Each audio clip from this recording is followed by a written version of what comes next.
अस्सलाम वालेकुम। मैं मुजीबुल हसन और आपको खुश आमदीद कहता हूँ अपनी इस यूट्यूब के चैनल पर। आज इस वीडियो में हम डिस्कस करेंगे नर्वस सिस्टम के बारे में।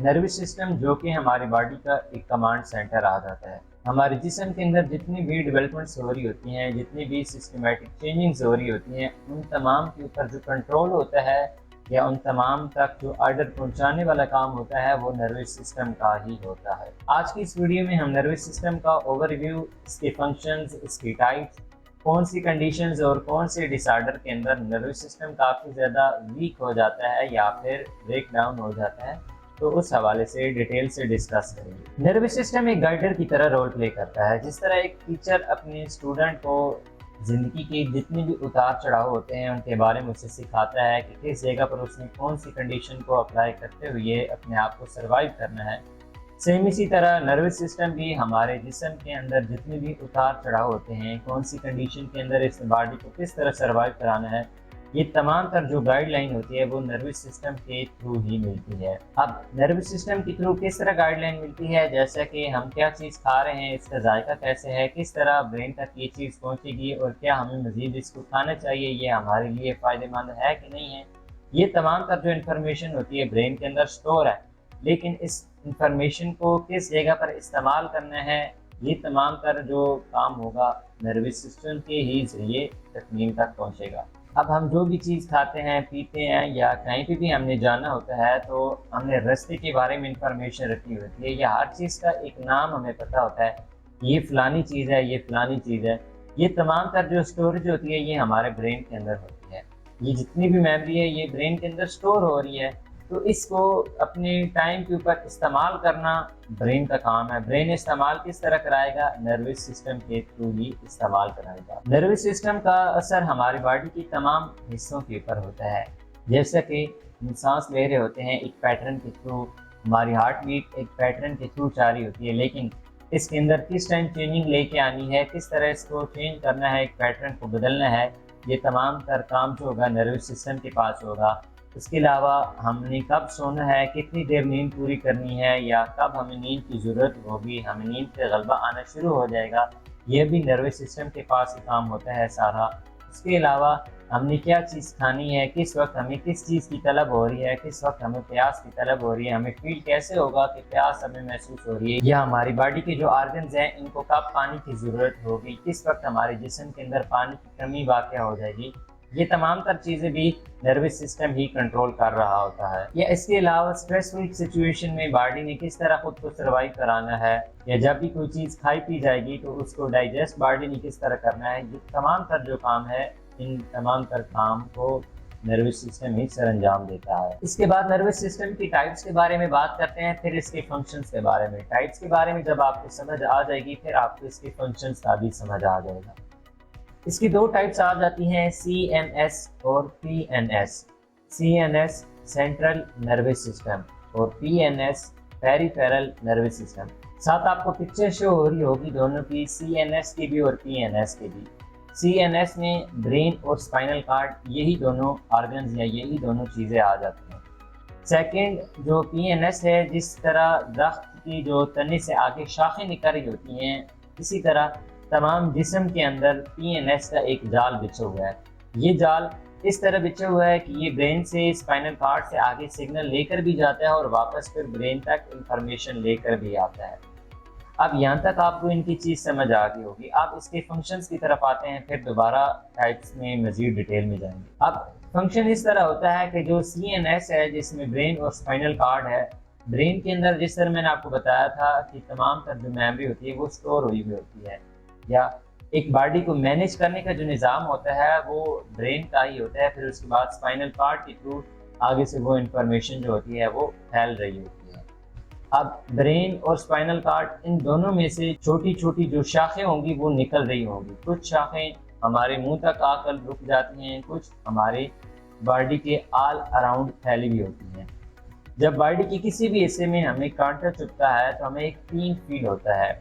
अब उस पेन का एहसास हमें किस तरह होता है, हमारी बॉडी के ब्रेन तक, जो ब्रेन का आर्गन है इस तक वो सिग्नल किस तरह पहुंचता है, अब इसी चीज के रिलेटेड हम बात करेंगे। अब जब नर्वस सिस्टम ने जिस्म की किसी भी हिस्से, किसी भी आर्गन तक कोई भी मैसेज पहुंचाना होता है तो वो इलेक्ट्रिकल सिग्नल को यूज करता है। अब इलेक्ट्रिकल सिग्नल को बेसिकली न्यूरॉन्स कहेंगे। न्यूरॉन्स जो होंगे वो दो तरह के होंगे, मोटर न्यूरॉन्स और सेंसरी न्यूरॉन्स। मोटर न्यूरॉन्स जो होंगे ये बेसिकली जो हमारे जिस्म के अंदर जितनी भी चेंजिंग्स होती हैं, मूवमेंट्स होते हैं, इन हवाले से इनका कंट्रोल होगा। सेकंड जो सेंसरी न्यूरॉन्स होंगी, जो कि हम सेंस करते हैं, जैसे पेन की मैंने आपको मिसाल दी है कि उसे हम फील करते हैं, या जो भी चीज़ हम खाते हैं उसका जायका होता है, जिस भी चीज़ को हम देखते हैं फिर उसको छूते हैं तो उसको महसूस कर रहे होते हैं। तो यहाँ पर जो हमारे सेंसेस वाले न्यूरॉन्स होते हैं वो अपना वर्क अदा करते हैं या वर्क प्ले करते हैं। अब इसके अलावा न्यूरॉन्स की एक और टाइप भी आ जाती है जिससे हम न्यूरॉन्स कंट्रोल कहेंगे। हमारे जिस्म के अंदर सोमैटिक नर्वस सिस्टम और ऑटोनॉमिक नर्वस सिस्टम, ये दोनों पेरिफेरल की टाइप्स आ जाती हैं, ये भी अपना काम कर रही है। अब सोमैटिक नर्वस सिस्टम के अंदर जैसे मैंने आपको बताया था कि हमारे जिस्म की जो मूवमेंट्स होती हैं, जो हम ऑर्डर देता है ब्रेन, जिस तरह मैं बात कर रहा हूँ, मेरी बात के साथ मेरी हाथों की मूवमेंट आप देख रहे होंगे, मेरे फेस के जो एक्सप्रेशन होंगे ये आप देख रहे होंगे, या मैं ये जो अल्फाज है किस तरह बोल रहा हूँ, किस तरह मेरे मुंह की पोजीशन बन रही है, मेरे होठों की पोजीशन बन रही है, ये सारी चीज़ें आप देख रहे होंगे। इसी तरह ये जितने भी काम हो रहा है ये सोमैटिक नर्वस सिस्टम के थ्रू हो रहा है। लेकिन ऑटोनॉमिक नर्वस सिस्टम के थ्रू की जब मैं आपके साथ बात कर रहा हूँ, मेरा सारा ध्यान आपकी तरफ है, लेकिन फिर भी मेरी बॉडी के अंदर कुछ प्रोसेस जो है वो नेचुरली हो रहे हैं। इसी तरह आपकी बॉडी के अंदर भी हो रहे होंगे, जैसे जो हार्ट बीट का एक पैटर्न है बॉडी उसे फॉलो कर रही है, सांस लेने का एक पैटर्न है उसे बॉडी फॉलो कर रही है, डाइजेशन का एक पैटर्न है उसे बॉडी फॉलो कर रही है। तो ये जितनी भी चेंजिंग्स हैं ये ऑटोनॉमिक नर्वस सिस्टम के थ्रू ही हो पा रही हैं। ये जो थर्ड टाइप आ जाती है न्यूरॉन्स कंट्रोल के नेम से, जिसका नेम मैंने यहाँ पर आपके साथ शेयर किया, इसके अंदर जो ऑटोनॉमिक सिस्टम का प्रोसेस है वो यहाँ पर अपना फर्क कर रहा होता है। अब इसके बाद हम डिस्कस करते हैं कि कौन सी कंडीशन या कौन से डिसऑर्डर के अंदर नर्वस सिस्टम जो होता है वो वीक हो जाता है। अब यहाँ पर मैं दोनों टाइप्स की बात कर रहा हूँ, CNS सेंट्रल नर्वस सिस्टम की भी और PNS पेरिफेरल नर्वस सिस्टम की भी बात कर रहा हूँ। सबसे पहले डिस्कस करते हैं जो जनरल कंडीशंस आ जाती हैं, जैसे कि एक्सीडेंटल इंजरी। एक्सीडेंटल इंजरी के अंदर जो नर्व्स होती हैं उनके अंदर कट देखने मिलते हैं, कभी कभार जब सीवियर इंजरी हो जाए तो वो क्रैश भी हो जाती हैं या फिर उनके ऊपर स्क्रैचेस आ जाते हैं। जैसे कि जिसम किसी एसी के ऊपर कट लग जाता है तो वहाँ पर हमें हल्का हल्का पेन महसूस हो रहा होता है, हमारी जो मूवमेंट होती है वो डिस्टर्ब हो जाती है। फॉर एग्जांपल अगर मेरी अंगली के एसी के ऊपर कट लग जाएगा तो मैं अपनी अंगली को सही तरह से मूव नहीं कर पाऊंगा, सही तरह से फोल्ड नहीं कर पाऊंगा। बेसिक जो रीज़न होगी, नर्व्स जो होंगी उनके अंदर कट लग जाएगा, नर्व्स होंगी वो डैमेज हो जाएंगी, क्योंकि नर्व्स की बदौलत ही मैं अपनी बॉडी की जो मूवमेंट होती है उसे कंप्लीट कर पाता हूँ।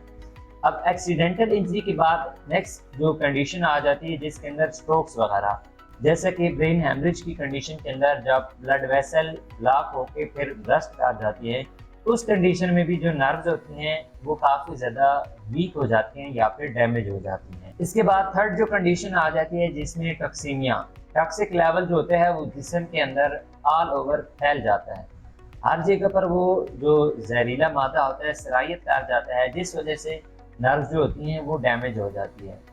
इसके बाद कुछ जो डिसऑर्डर्स आ जाते हैं उस हवाले से बात करते हैं, जैसे कि डायबिटीज़ वाले पेशेंट। जब डायबिटीज़ की स्टेज 2 आ जाती है तो उस कंडीशन में जो नर्व्स होती हैं वो काफ़ी ज़्यादा वीक होने लग पड़ती हैं, जिस्म के कुछ हिस्से जो होते हैं वो सही तरह से काम नहीं कर पाते। सेकंड जो डिजीज़ आ जाती है जिसमें अर्थराइटिस के पेशेंट्स आ जाते हैं। थर्ड जो डिजीज़ आ जाती है जिसमें मल्टी स्क्लेरोसिस वाले पेशेंट्स आ जाएंगे।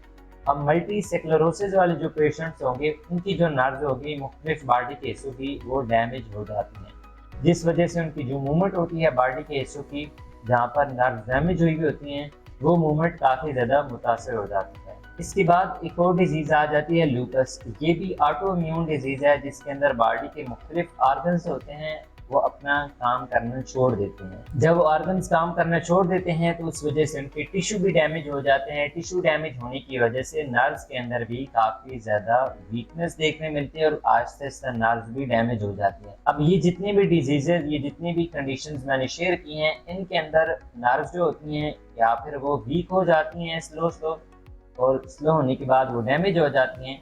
या फिर एक्सीडेंटल इंजरी के अंदर जब जिस्म की किसी हिस्से में कट लगता है तो वहाँ पर नर्व जो होती हैं वो डैमेज हो जाती हैं, जिस वजह से जो बॉडी की मूवमेंट होती है वो मुतासर हो जाती है। इन तमाम कंडीशंस के अलावा एक और कंडीशन आ जाती है जहाँ पर नर्व जो होती हैं वो वीक हो जाती हैं या फिर डैमेज हो जाती हैं।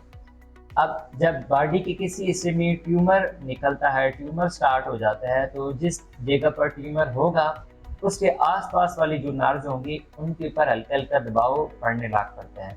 आहिस्ता आहिस्ता दबाव जब बढ़ने लग पड़ता है तो फिर वो जो नर्व्स होती हैं वो स्लो स्लो वीक होके डैमेज हो जाती हैं और उनकी जो मूवमेंट होती है वो काफ़ी ज़्यादा मुतासर होती है। जब ट्यूमर को वहाँ से ख़त्म कर दिया जाता है तो फिर नर्व्स जो होती हैं वो फिर अपनी रिकवरी करते करते अपनी नॉर्मल पोजीशन में आ जाती हैं। जिस तरह जिस्म के किसी हिस्से में दाना निकल आता है तो उस जगह पर पेन काफ़ी ज़्यादा रहता है, उस जगह की मूवमेंट जो होती है वो मुतासर हो जाती है, लेकिन जब वो दाना हल्का हल्का वहाँ से ख़त्म हो जाता है तो फिर स्लो स्लो रिकवरी के बाद वो जो हमारी मूवमेंट होती है वो भी नॉर्मल हो जाती है। अब उम्मीद है आपको नर्वस सिस्टम के हवाले से आज का जो ये सेशन था समझ आ गया होगा। आपका कोई भी क्वेश्चन हो नर्वस सिस्टम के रिलेटेड तो आप कमेंट सेक्शन के अंदर पूछ सकते हैं। वीडियो पसंद आई है तो वीडियो को लाजमी लाइक करते जाइएगा, चैनल पर नए आए हैं तो चैनल को भी लाजमी सब्सक्राइब कीजिएगा। नर्वस सिस्टम के रिलेटेड ये डिटेल सेशन मैंने इसलिए शेयर किया है क्योंकि होम्योपैथी का जो एक सिस्टम है वो डिपेंड ही नर्वस सिस्टम के ऊपर करता है। जितनी भी हमारी मेडिसिन होती हैं होम्यो की वो मोस्टली नर्वस सिस्टम को ही यूज़ करके बॉडी के अंदर अपना फंक्शन जो होती है उसे परफॉर्म करती हैं। मैं अपनी कई सेशन के अंदर ये कह चुका हूँ कि जो मेडिसिन होगी वो नर्वस सिस्टम को इस्तेमाल करते हुए जिन जिन बॉडी आर्गन्स के अंदर प्रॉब्लम होती है उनको सॉल्व करने में मददगार साबित होती है। उम्मीद है ये वीडियो आपको पसंद आई होगी। मिलते हैं नेक्स्ट सेशन में, तब तक के लिए फी अमान अल्लाह।